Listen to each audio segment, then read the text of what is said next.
This video is for educational purpose. Everything you will listen in this video is taken from internet or any book or any documentary which is available for public. कहते हैं इंसान जन्म से ही एक सोच और स्वभाव लेकर पैदा होता है जिसे परिवार का माहौल और स्कूली शिक्षा भी बदल नहीं पाती। बच्चों की पर्सनैलिटी डेवलपमेंट के लिए आज माँ बाप अच्छे से अच्छे महंगे स्कूल को चुनते हैं, फिर कितना ही पैसा क्यों ना खर्च हो। पर क्या ये महंगे स्कूल बच्चों को अच्छा इंसान बनाने और मॉरल वैल्यूज सिखाने की गारंटी देते हैं? शायद नहीं।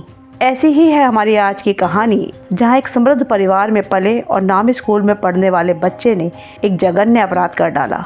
अपराध करने की उसकी सोच और तरीका इतना शातिर था कि नाबालिग होते हुए भी उस पर बड़ों की तरह मुकदमा चलाने का फैसला अदालत को लेना पड़ा।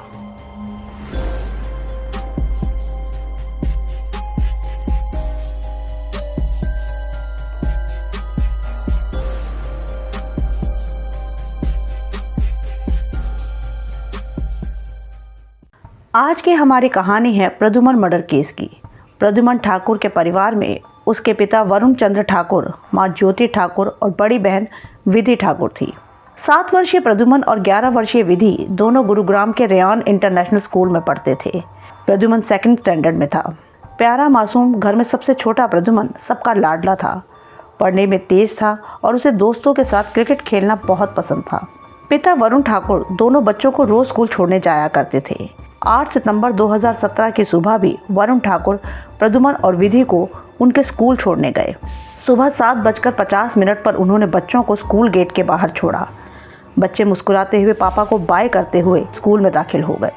बच्चों को छोड़ने के बाद वरुण ठाकुर 8:10 तक अपने घर पहुंच गए थे, लेकिन 5 मिनट बाद ही उन्हें रेयान पब्लिक स्कूल से फोन आया कि आपका बेटा स्कूल के बाथरूम में गिर गया है, उसे चोट लगी है, उसे हॉस्पिटल लेके गए हैं, आप भी पहुंच जाएं। घबराए बदहवास माँ बाप फौरन बताए हुए हॉस्पिटल पर पहुंच, लेकिन वहां पहुंचकर उन्हें पता चला कि प्रद्युमन पर किसी ने चाकू से गर्दन पर वार किया है। घाव बहुत गहरा था और ज्यादा खून बहने से प्रद्युमन की मौत हो चुकी थी। ये खबर सुनकर प्रद्युमन के माँ बाप सन्न रह जाते हैं। आधे घंटे पहले जिस बेटे को हंसते मुस्कुराते वो स्कूल छोड़कर आए थे, इतनी सी ही देर में वो हमेशा के लिए उनसे दूर चला गया था। उनका प्यारा लाडला मासूम बेटा इस दुनिया से जा चुका था। ये सब कैसे हुआ और किसने किया? उनके किसी भी सवाल का जवाब देने वाला वहाँ कोई नहीं था। हंगामा होने के बाद पुलिस को इन्फॉर्म किया गया। गुरुग्राम पुलिस वहां पहुंची। पिता की कंप्लेन के बाद पुलिस ने प्रद्युमन की लाश को कब्जे में लेकर पोस्टमार्टम के लिए भेज दिया। पुलिस अब रेयान इंटरनेशनल स्कूल पहुंचकर छानबीन शुरू करती है। तब तक स्कूल के बाहर लोगों की भीड़ जुटनी शुरू हो चुकी थी। प्रद्युमन की मौत की खबर से वहां मौजूद सभी पेरेंट्स गुस्से में थे कि इतने नामी स्कूल में बच्चों की सेफ्टी का कोई इंतजाम नहीं है कि स्कूल कैंपस में ही एक मासूम की जान चली गई। इससे पहले कि हंगामा और बढ़ता, पुलिस अपनी जांच पूरी करती है और दोपहर होते होते अनाउंसमेंट कर देती है कि रेयान स्कूल की बस के कंडक्टर अशोक कुमार को प्रद्युमन मर्डर के लिए अरेस्ट किया गया है। पुलिस की थ्योरी ये थी कि 8 सितंबर को सुबह स्कूल पहुंचने के बाद अशोक कुमार टॉयलेट यूज करने के लिए स्कूल बिल्डिंग में दाखिल हुआ। ग्राउंड फ्लोर पर बने वॉशरूम को बच्चों के साथ स्कूल का स्टाफ भी इस्तेमाल करता था। अशोक कुमार टॉयलेट में था, तभी वहां प्रद्युमन पहुंच गया। अशोक ने प्रद्युमन के साथ गलत हरकत करने की कोशिश की। प्रद्युमन ने विरोध करना चाहा तो अशोक को लगा कि ये सबको बता देगा तो वो पकड़ा जाएगा। उसने जेब से एक चाकू निकाला और प्रद्युमन की गर्दन पर 2 बार वार करके उसे मार दिया और फिर वहां से भाग गया। ये गुरुग्राम पुलिस का स्टेटमेंट था। अशोक कुमार को गिरफ्तार कर लिया जाता है। उसके पास एक चाकू बरामद होता है जो बस की टूल किट में छुपाया गया था। उसकी एक शर्ट भी कब्जे से ली जाती है जो प्रद्युमन के खून से सनी थी, पर पुलिस के पहुंचने से पहले अशोक ने उस खून को धो दिया था। अगले ही दिन अशोक कुमार का इंटरव्यू होता है जिसमें मीडिया के सामने वो अपना जुर्म कबूल करता है कि हाँ, मैंने ही प्रद्युमन का कत्ल किया है। अब इस कबूलनामे के साथ ही लगा कि केस खत्म। गुरुग्राम पुलिस अपनी पीठ थपथपा रही थी कि 24 घंटे के अंदर ही उन्होंने कातिल को पकड़ लिया है। ये केस मीडिया में छाया हुआ था। न्यूज़ चैनल्स अपने अपने तरीकों से इस कहानी को पेश कर रहे थे, लेकिन अशोक कुमार के कातिल होने की बात से कई लोग एग्री नहीं थे।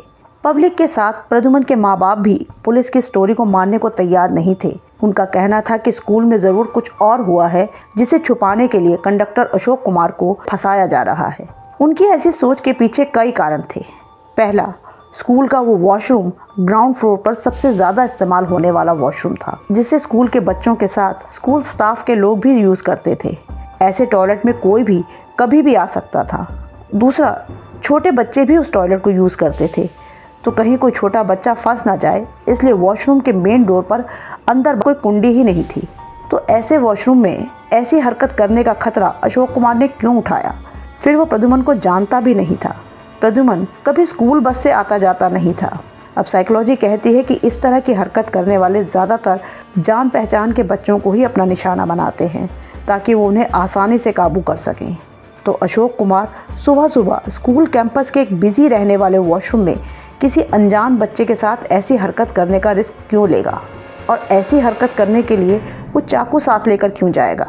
ऐसे कई सवाल थे जो लोगों के दिमाग में थे, पर पुलिस का कहना था कि स्कूल के एक सीसीटीवी में अशोक कुमार को कत्ल की टाइमिंग में ही वॉशरूम से आते जाते देखा गया। पूछताछ के दौरान भी वो बेहद घबराया हुआ था और सितंबर के महीने में पसीने पसीने हो रहा था। उसके पास से एक चाकू और खून से सनी शर्ट मिली थी। इतने सबूत काफ़ी थे। फिर अशोक कुमार के कबूलनामे के बाद तो जैसे सारे सवाल खत्म ही हो गए। पुलिस का दावा था कि हमने सही कातिल को पकड़ा है और कत्ल का मकसद भी सबको बता दिया है।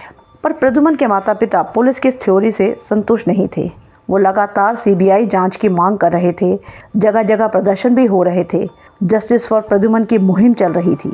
स्कूल प्रशासन के खिलाफ नारेबाजी हो रही थी। मीडिया में भी इसकी खूब चर्चा थी। आखिरकार एक हफ्ते बाद 15 सितंबर 2017 को हरियाणा गवर्नमेंट ने पेरेंट्स की सीबीआई जांच की रिक्वेस्ट को मान लिया और ये केस सीबीआई को सौंप दिया गया। पुलिस ने केस इन्वेस्टिगेशन की फाइल, सभी सबूत और आरोपी सीबीआई को सौंप दिए। सीबीआई ने भी शुरू से अपनी जांच की शुरुआत की। स्कूल में क्राइम सीन की जांच हुई, सभी लोगों से पूछताछ हुई। जांच चल रही थी। अब क्योंकि पुलिस ने कातिल पकड़ लिया था, तो धीरे धीरे ये केस मीडिया की सुर्खियों से भी गायब हो रहा था, जैसा कि आमतौर पर सभी केसेस में होता है। लोगों के लिए तो ये केस जैसे खत्म हो चुका था।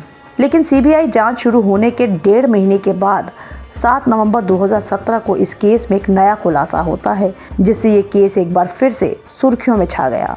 7 नवंबर की सुबह सुबह खबर आती है कि रेयान स्कूल में प्रद्युमन ठाकुर के कत्ल के इल्ज़ाम में सीबीआई ने उसी स्कूल के एक 16 वर्षीय स्टूडेंट को गिरफ्तार किया है। अब ये चौंकाने वाली खबर थी कि पहले पुलिस ने एक थ्योरी पेश करते हुए बस कंडक्टर अशोक को कातिल बताया था और वो तभी से जेल में बंद था। अब सीबीआई एक नाबालिग स्टूडेंट को कातिल बता रही है। अब ये अजीब उलझन थी कि कौन है कातिल और कौन है बेगुनाह। एक नाबालिग का नाम आने के बाद मीडिया फिर से एक्टिव हो गई।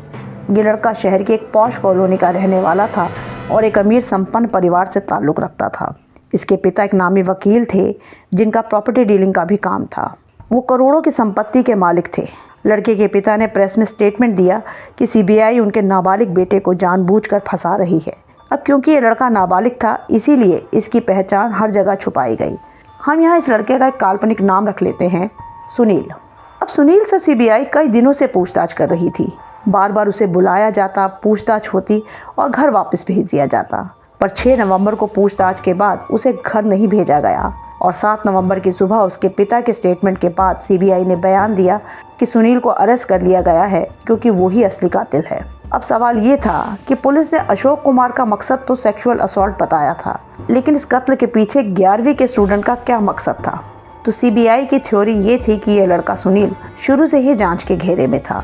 सुनील ही था जिसने सबसे पहले स्कूल प्रशासन को प्रद्युमन के टॉयलेट में घायल होने की खबर दी थी। वो सबसे पहला गवाह था, पर पुलिस ने इसे अपनी गवाह लिस्ट में शामिल ही नहीं किया था। पुलिस ने उस सीसीटीवी की पूरी फुटेज को कई बार चेक किया, जिसके आधार पर अशोक कुमार को कातिल बनाया गया था। इसमें अशोक कुमार के अलावा सुनील भी उसी टाइमिंग में टॉयलेट में जाता हुआ दिखता है। सुनील की उस क्लिप को पुलिस ने पूरी तरह से नज़रअंदाज कर दिया था। शायद उन्हें अशोक को कातिल ठहराने की इतनी जल्दी थी कि सुनील से इस बारे में पूछताछ करने की भी उन्होंने ज़रूरत नहीं समझी। 8 सितंबर की उस क्लिप को सीबीआई ने जूम करके कई बार देखा तो पाया कि उस वक्त सुनील के कपड़ों में चाकू जैसी एक शार्प चीज़ छुपी हुई दिखती है और यहीं से सीबीआई का शक सुनील पर गहरा गया। पर उसे अरेस्ट करने से पहले सुनील के बारे में जानकारी जुटाई गई कि ये कौन है, कहाँ रहता है, कैसा स्टूडेंट है और इसके दोस्त कौन कौन हैं, ये कहाँ आता जाता है। उस पर निगरानी रखी जाने लगी। एक नाबालिग की जांच और पूछताछ पर कोई हंगामा ना हो, इसीलिए कुछ और लड़कों को भी जांच में शामिल किया गया। पता चला कि ये सुनील पढ़ाई एक बिलो एवरेज स्टूडेंट था, लेकिन लड़ाई झगड़े में उतना ही तेज और बेहद गुस्से वाला था। बात बात पर झगड़ा करना, बाकी स्टूडेंट्स पर धौंस जमाना और उनको बुली करना इसकी आदत थी। पूछताछ में पता चला कि 8 सितंबर से पहले जब सभी दोस्त एग्जाम को लेकर डिस्कस कर रहे थे तो सुनील ने कहा कि चिंता मत करो, इस बार एग्जाम होंगे ही नहीं, कैंसिल हो जाएंगे, पढ़ाई करने की जरूरत ही नहीं है। उसकी ये बात सुनकर सभी दोस्त बहुत हैरान थे। एक दोस्त ने बताया कि कत्ल के दिन भी जब स्कूल में सभी स्टूडेंट घबराए हुए थे तब भी सुनील बहुत रिलैक्स था। उसने कहा कि चलो अब एग्जाम नहीं होंगे और सैटरडे को जो पेरेंट्स टीचर मीटिंग होनी है वो भी कैंसिल हो जाएगी। ये बात सुनकर भी सबको बहुत अजीब लगा था। दोस्तों के अलावा जब टीचर से पूछताछ हुई तो उन्होंने भी बताया कि सुनील पढ़ाई में बहुत ही कमज़ोर था। पिछले मॉक टेस्ट भी सुनील ने नहीं दिए थे। टेस्ट के दिन उसने कहा कि किसी ने उसकी वाटर बॉटल में कुछ मिला दिया है जिससे उसकी तबीयत ख़राब हो गई है और वो एग्ज़ाम नहीं दे पाएगा। तब उसके फादर उसे घर ले गए और वो 2-3 दिन तक हॉस्पिटल में ही एडमिट रहा। इसके अलावा कत्ल के 2 दिन बाद 11वीं क्लास का जो एग्ज़ाम हुआ था उसमें सुनील ने कुछ नहीं लिखा था, उसने ब्लैंक शीट छोड़ी थी।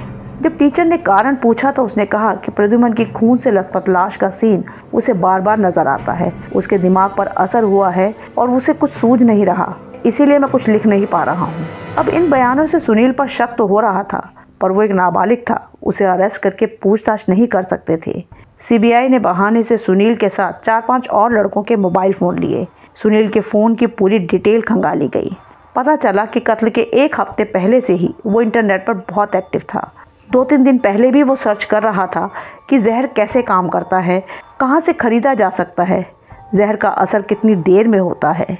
लेकिन इससे भी ज़्यादा अजीब थी 8 सितंबर की दोपहर की सर्च हिस्ट्री, जिसमें उसने सर्च किया था कि किसी चीज़ पर से उंगलियों के निशान कैसे हटाए जाएं, हाउ टू रिमूव फिंगरप्रिंट्स। अब एक स्टूडेंट को इस तरह की सर्च की क्या ज़रूरत हो सकती है। सीबीआई का सुनील पर शक गहराता जा रहा था। उसे कई दिनों तक और स्टूडेंट के साथ पूछताछ के लिए बुलाया गया। इस पूछताछ में भी उसने कई बार अपने बयान बदले। आखिरकार सख्ती से पूछताछ में सुनील ने अपना जुर्म कबूल कर लिया। इस पूरी पूछताछ के दौरान सीबीआई अधिकारियों के साथ साथ सुनील के पिता भी वहाँ मौजूद थे। कबूलनामे के बाद सुनील को अरेस्ट कर लिया गया। उसकी कहानी कुछ ऐसी थी कि सुनील पढ़ाई में बेहद कमज़ोर था, इसी वजह से उसे घर पर अक्सर डांट भी पड़ती थी। 11th क्लास में तो उसका हाल बहुत ही बुरा था। एग्ज़ाम सिर पर थे और एग्ज़ाम से पहले पेरेंट्स टीचर मीटिंग में स्टूडेंट्स की रिपोर्ट भी मिलनी थी, इसीलिए वो घबराया हुआ था। वो इस चक्कर में था कि किसी तरह से एग्ज़ाम और पीटीएम टल जाए या स्कूल ही परमानेंट बंद हो जाए तो पढ़ाई से छुटकारा मिल जाएगा। बहुत सोचने के बाद वो इस नतीजे पर पहुंचा कि कुछ बड़ा कांड हो जाए, जैसे किसी बच्चे का मर्डर। इससे एक तो स्कूल की बदनामी होगी और एग्ज़ाम तो कैंसिल होंगे ही, हो सकता है स्कूल ही बंद हो जाए। कत्ल से 1 दिन पहले उसने एक चाकू बाजार से खरीदा था। उसने तय कर लिया था कि किसी स्टूडेंट को मारना है, पर किसे ये तय नहीं था। बदकिस्मती से 7 साल का प्रद्युमन उसे टॉयलेट में जाता हुआ दिखा। उसे लगा कि वो छोटा बच्चा है, उसे काबू करना आसान होगा। सुनील उसके पीछे टॉयलेट में घुसा। अंदर जाते ही उसने पीछे से प्रद्युमन को पकड़ा और उसकी गर्दन पर लगातार 2 वार किए।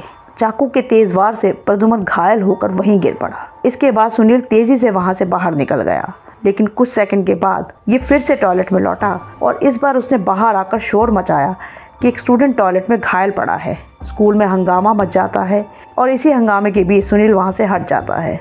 पुलिस भी उससे पूछताछ नहीं करती। तो इस तरह से एग्ज़ाम और पीटीएम से बचने के लिए सुनील ने स्कूल में एक मासूम की चाकू मारकर जान ले ली। सुनील अरेस्ट के वक्त नाबालिग था, पर सीबीआई ने उसके जघन्य अपराध, क्राइम से पहले की उसकी रिसर्च, उसके गुस्सैल झगड़ालू बिहेवियर को आधार बताते हुए अदालत में एक याचिका दायर की कि ये नाबालिग ज़रूर है, पर इसने एक शातिर अपराधी की तरह काम किया है। ये भयानक सोच किसी बच्चे की नहीं हो सकती कि सिर्फ एग्ज़ाम टालने के लिए किसी की हत्या कर दी जाए। सीबीआई की सिफारिश थी कि सुनील पर किसी बालिग की तरह ही मुकदमा चलाया जाए।